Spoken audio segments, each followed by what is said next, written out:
لا نبي بعده. اللهم صل وسلم وبارك على سيدنا محمد الفاتح لما أغلق والخاتم لما سبق ناصر الحق بالحق والهادي إلى صراطك المستقيم وعلى آله حق قدره وبقداره العظيم يا فتاه يا عليم. سيادة الحبائب الفضلاء، سيادة العلماء الأعزاء yang sama kita cintai, sama kita muliakan, segenap para habaib anak cucu baginda Nabi Muhammad SAW. Begitu juga para alimul ulama, para masyayikh sebagai pewaris baginda Nabi kita Muhammad SAW. Wabil khusus kita punya guru semuanya yang tak bosan-bosan selalu mengarahkan kita ke dalam kebaikan. Ada Allah Habibana Mahbub Al-Habib Ahmad bin Talib Al-Abbas, mata'anallahu fi kulli hayatihi. Kita doakan semuanya, mudah-mudahan habaib kita, ulama kita, Allah panjangkan usianya, Allah sehatkan badannya, Allah angkat kedudukannya, Allah menangkan perjuangannya, dan Allah bahagiakan dunia dan akhirat. Amin ya rabbal alamin.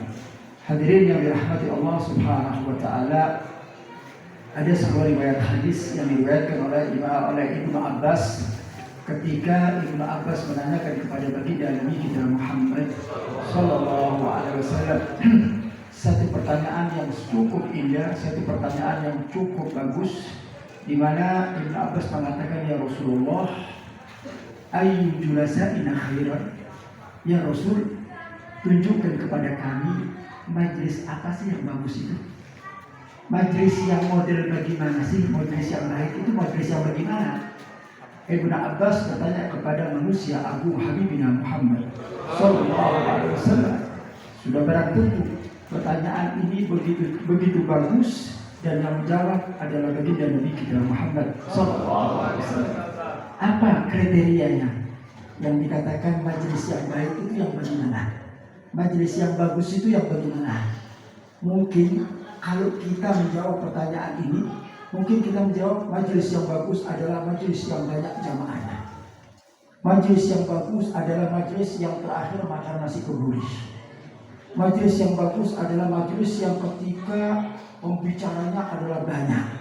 Itu mungkin jawaban-jawaban kita. Tapi beda dengan jawaban baginda Nabi kita Muhammad sallallahu alaihi wasallam. Beliau mengatakan majlis yang terbaik, majlis yang bagus, yang pertama dzakarakumullah, majlis yang mengingatkan kalian kepada Allah. Itu adalah majlis yang baik. Majlis yang bagus yang mana kalau kalian menemukan majlis itu, wajib kalian berada di dalamnya. Majlis yang mengenalkan kita kepada Allah, majlis yang menjadikan kecintaan kita kepada Allah. Hadir majlis, kemudian kita pulang dari majlis ini menjadi orang soleh. Hadir majlis yang biasanya kurang rapi sholatnya, jadi rapi sholatnya. Hadir majlis yang biasanya meninggalkan sholat tahajud, jadi bangun sholat tahajud.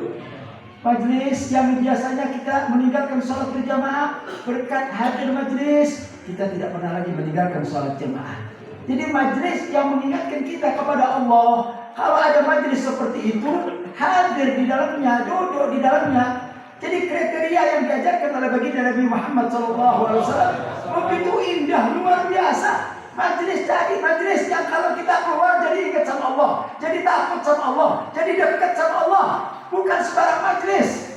Sebab di masyarakat kita ini kadang-kadang untuk memilih majlis itu kurang pintar, kurang bisa untuk memilih majlis. Terkadang-kadang kita hadir di satu majlis, kita tanya dulu siapa sih yang dakwanya, siapa dai-nya, siapa yang akan memberikan mau'izatul hasanah. Oh fulan, siapa fulan? Oh masya Allah, itu dai, itu dai lucu sekali. Itu dai masya Allah selalu ngebodor, memberikan ketawa kepada kita. Justru itu yang laku di tengah-tengah kita. Jadi kadang-kadang kita cari, kalau di dalam satu majlis, cari penceramahnya yang dari awal sampai akhir ngebodor, baik melawak, baik.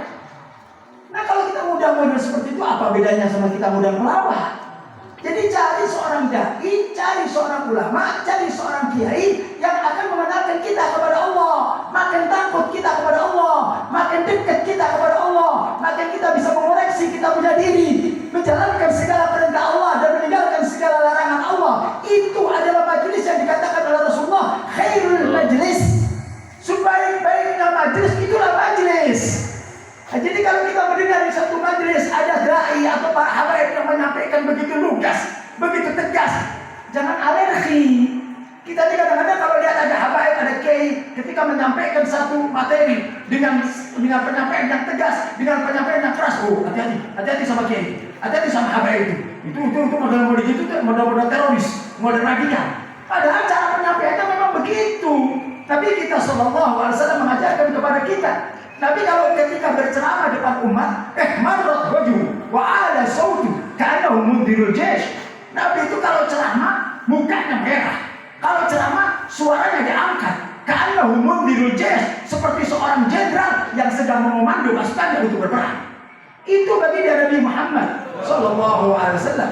Nah, jadi kalau penyampaian itu hanya teknis saja. Kalau penyampaian itu hanya cara saja. Tapi bagaimana substansi apa yang disampaikan oleh dai tersebut, yang penting mengingatkan kita kepada Allah.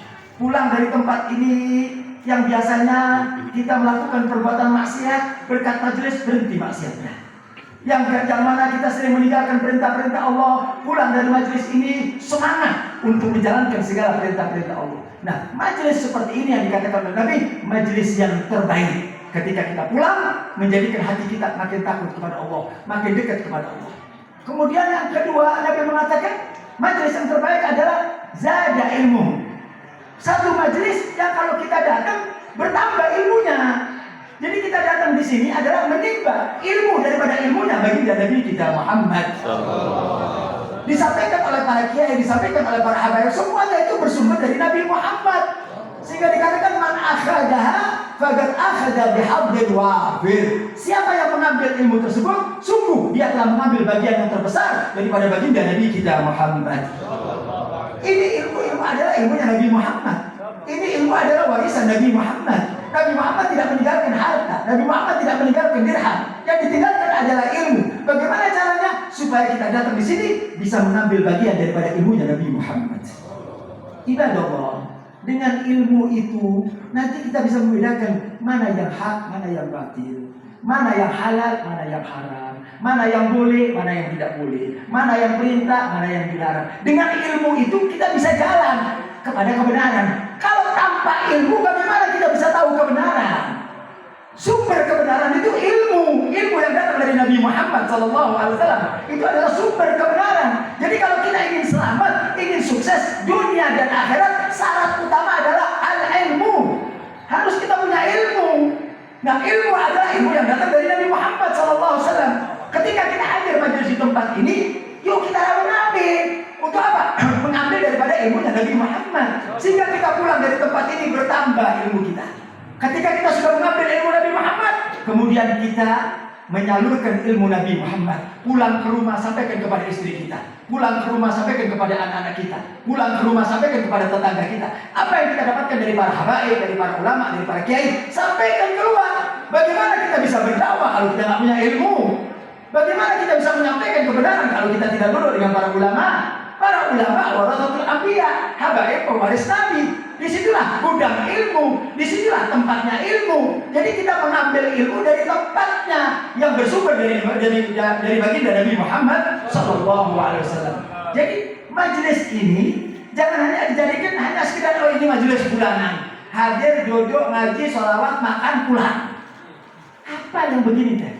Tidak mendapatkan sesuatu yang bermanfaat. Ilmu ini yang bermanfaat yang disampaikan oleh guru-guru kita. Tiap bulan, bahkan tiap minggu kita mendapatkan ilmu-ilmu dari guru-guru kita. Tanyakan dalam diri kita, apa kemanfaatan? Orang itu makin mendapatkan ilmu, makin dekat kepada Allah. Jangan sampai kita punya ilmu, tapi justru makin jauh sama Allah. Ilmunya banyak, maksiatnya juga banyak. Ilmunya banyak, tapi berbuat mungkar. Ini ilmu siapa yang diajarkan sama kita? Kalau kita belajar dari ilmunya Nabi Muhammad, begitu kita dapat ilmunya, ilmu tadi yang menghantarkan kita untuk mendapatkan kecintaan Nabi Muhammad. Kita bisa cinta dengan Nabi Muhammad lewat siapa kalau bukan lewat ilmu? Kita kenal dengan Nabi Muhammad dari mana kalau bukan daripada ilmu? Ilmu kita memahami bagaimana akhlak Nabi Muhammad, bagaimana perilaku Nabi Muhammad, bagaimana sifat tentang Nabi Muhammad. Dari situ akan tumbuh dan timbul rasa mahabbah kepada Nabi Muhammad. Sebab gak mungkin seseorang itu bisa mencintai Nabi Muhammad kalau tanpa punya ilmu. Al-jahil, orang yang bodoh gak bakal cinta dengan Nabi Muhammad. Bagaimana akan cinta? Tahu saja enggak, kenal saja enggak, tahu perilakunya saja enggak. Bagaimana akhlak Nabi dia gak tahu, Ahmad, dari mana dasarnya? Kalau ada orang mengatakan saya cinta sama Habib Ahmad, kenal? Enggak. Oh berarti ada konslet ini, ada yang beres. Gimana beliau begini? Jangan Anda mengatakan cinta dengan Habib Ahmad sedangkan Anda tidak pernah duduk. Kalau Anda duduk, Anda belajar, Anda ngaji, baru saya kenal dengan Habib Ahmad. Di situ timbul mahabbah. Begitulah ketika kita cinta dengan aulia, dengan orang-orang soleh. Dasarnya apa? Al-ilm, mengenal mereka, ngerti mereka, belajar sejarah mereka. Ajarin anak-anak kita kenal dengan sejarah datuk-datuk kita, para leluhur kita, para kaluhur kita, ajarkan. Supaya apa? Dengan ilmu tersebut sampailah kita kepada derajat para wali-wali Allah, derajat orang-orang yang dicintai oleh Allah Subhanahu wa taala. Mustahil seseorang itu bisa diangkat derajatnya oleh Allah tanpa ada dasar ilmu. Allah katakan dalam Al-Qur'an, "Ya yarfa'illahu alladziina aamanu minkum walladziina utul ilma darajat." Allah mengatakan dalam Al-Qur'an, kalau kalian ingin diangkat derajatnya, kalau kalian ingin dimuliakan oleh Allah, apa? Hendaklah kalian punya ilmu. Karena ilmu akan mengangkat derajat. Di antara orang-orang mukmin ada yang berilmu, ada yang tidak berilmu. Orang mukmin yang berilmu diangkat oleh Allah beberapa derajat. Kenapa? Itulah kemuliaan orang yang berilmu. Yuk kita jadikan majelis ini nimbah ilmu. Kita duduk di tempat ini semuanya, saya, semua para kiai semua yang duduk di sini. Ketika kita mendengarkan dai ceramah, dengarkan ada apa? Dengarkan apa yang ilmu yang bisa kita terima. Jadi bukan sekedar hadir saja kemudian keluar tanpa ada ilmu. Harus kita bisa mengambil kemanfaatan dari ulama, dari para habaib yang memberikan mau'izatul hasanah. Ilmu-ilmu yang disampaikan itu catat. Makanya kita kadang-kadang kalau hadir majelis HP dibawa, pulpen sama kertas dan dibawa. Yang dibawa teh HP sibuknya. Kertas sama pulpen tulis. Dulu Al-Fagir dulu saya cerita dulu waktu saya masih sekolah di pondok di pesantren keluar. Itu kalau saya keluar dari pesantren ada di majelis yang namanya books, yang namanya buku kecil sama pulpen nggak pernah lepas. Sampai sekarang di rumah itu kurang lebih 200 saya punya buku-buku kecil. Itu tulisan-tulisan dari apa? Saya duduk di majelis, ada fulan saya tulis, ada ulama fulan tulis ini saya tulis. Dari situlah ilmu kita bertambah. Jadi kita bisa mendapatkan ilmu di tempat-tempat seperti ini.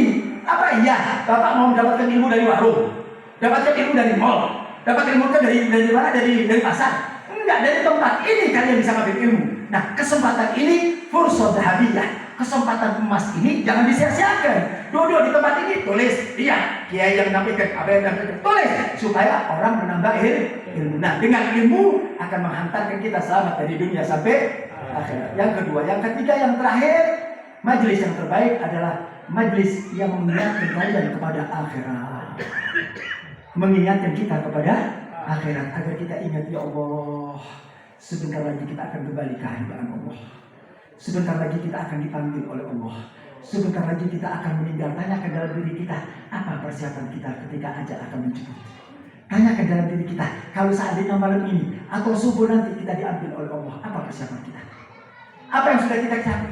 Apa yang sudah akan kita ajukan kepada Allah? Ini adalah persiapan. Semua meyakini bahwa kematian itu qarib.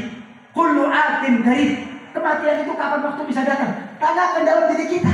Yang kita semua meyakini bahwa kembali ke hadirat Allah. Kita semua bakal mati. Kullu nafsin dha'iqatul maut. Semua bakal mati. Tanyakan dalam diri kita, siap apa belum ketika ajal itu akan datang kepada kita.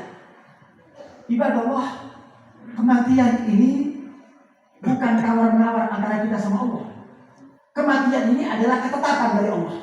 Kita sudah ditetapkan oleh Allah. Ajal kita sudah ditetapkan oleh Allah. Artinya apa? Kematian pasti datang. Pikirkan ibadah Allah, 5 ba'dal maut. Setelah kematian ada apa? Ini pikir. Kalau kematian semua pasti mati. Al-Imam Al-Ghazali menjelaskan, al-maut la yakhaf. Jangan kalian pernah takut dengan kematian. Karena kalian takut dengan kematian, tetap kalian akan mati. Kematian bakal datang. Mau kalian takut, mau kalian berani, siapapun manusianya bakal mati, bakal meninggal. Tapi yang perlu kalian pikirkan, 5 ba'dal maut. Ada apa setelah kematian? Kita bakal diturunkan ke bumi. Kita bakal dimasukkan ke liang kubur. Nabi SAW mengatakan di dalam liang kubur hanya 2 tempatnya, hanya 2 pilihan. Kalau kita beramal soleh, kalau kita beramal baik, maka kuburan kita akan jadi rawdah min riyadhil jannah. Mudah-mudahan kita menjadi rawdah min riyadhil jannah. Sebaliknya, kalau kita masuk ke liang kubur dengan membawa kemaksiatan, berbuat dosa, berani meninggalkan sholat, berani meninggalkan apa yang diperintahkan oleh Allah, berbuat zina dan lain sebagainya, maka kuburan akan menjadi hufrah min hufarin niran, lubang daripada lubang neraka jahanam. Ini pikirkan ibadah Allah, kita akan kembali ke kuburan. Tanyakan dalam diri kita, persiapan kita apa? Apa yang sudah kita siapkan? Sholat, puasa, apa yang sudah kita siapkan? Timbang, mana amal kebaikan saya dan mana amal keburukan saya. Kita yang tahu tentang diri kita. Kalau kita satu sama lain nggak ada yang tahu, tapi diri kita lebih tahu siapa diri kita. Apa yang sudah kita lakukan? Apa yang sudah kita kerjakan? Apakah yang kita kerjakan ini membuat ridhonya Allah, atau sebaliknya yang kita lakukan ini menjadikan murkaan Allah? Kita yang lebih tahu. Muraqabatun nafs, introspeksi diri. Setiap kita mengadakan introspeksi diri dan persiapkan hidup ini menuju kematian ibadah Allah. Mudah-mudahan Allah matikan kita semua dalam keadaan husnul khatimah. Amin ya rabbal alamin. Assalamualaikum warahmatullahi wabarakatuh. Alhamdulillahirabbil alamin. Paparan beliau sungguh luar biasa. Mudah-mudahan tiap hari kita jadi orang yang senantiasa nambah ilmu dan juga mengamalkan ilmu, sehingga hari-hari kita dipenuhi keberkahan dari Allah Subhanahu wa taala. Amin ya rabbal alamin. Allah